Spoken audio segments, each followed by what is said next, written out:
সরকারি হাসপাতাল থেকে 10 দিনের শিশু চুরি। মালদার মোথাবাড়ির বাঙ্গিটোলার ঘটনা সামনে এসেছে। শিশু চুরি সিসিটিভি ফুটেজও দেখাচ্ছি আপনাদের এই মুহূর্তে।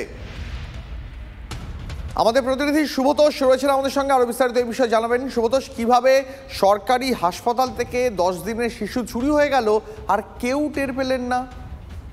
হ্যাঁ, দেখো, এইরকম চুরির ঘটনা এর আগেও মালদা মেডিকেল কলেজ হাসপাতাল চত্বরেও হয়েছে এবং অন্যান্য ব্লক হাসপাতালের ক্ষেত্রে এটা দেখা গেছে এবং সেই ধরনের ঘটনা কিন্তু আবারও ঘটলো। সেটা হচ্ছে এই বাঙ্গিটোলা হাসপাতালে, সরকারি হাসপাতাল।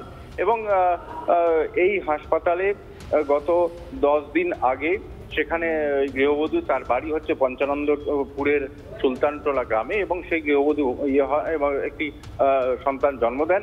তারপরে সেই শিশুকেই কিন্তু 10 দিন পর ছেড়ে দেওয়া হয় হাসপাতাল থেকে। তারপরে 10 দিন পরে তিনি তার সেই সন্তানকে নিয়ে ডাক্তারের কাছে পরীক্ষা করতে গেছিলেন, ডাক্তার দেখাতে গেছিলেন, সঙ্গে তার মাও ছিলেন। এবং সেই সময় বাচ্চাটিকে আদর করার নামে বুঝতে পেরেছি। সুব্রতোষ, অনেক ধন্যবাদ আপাতত।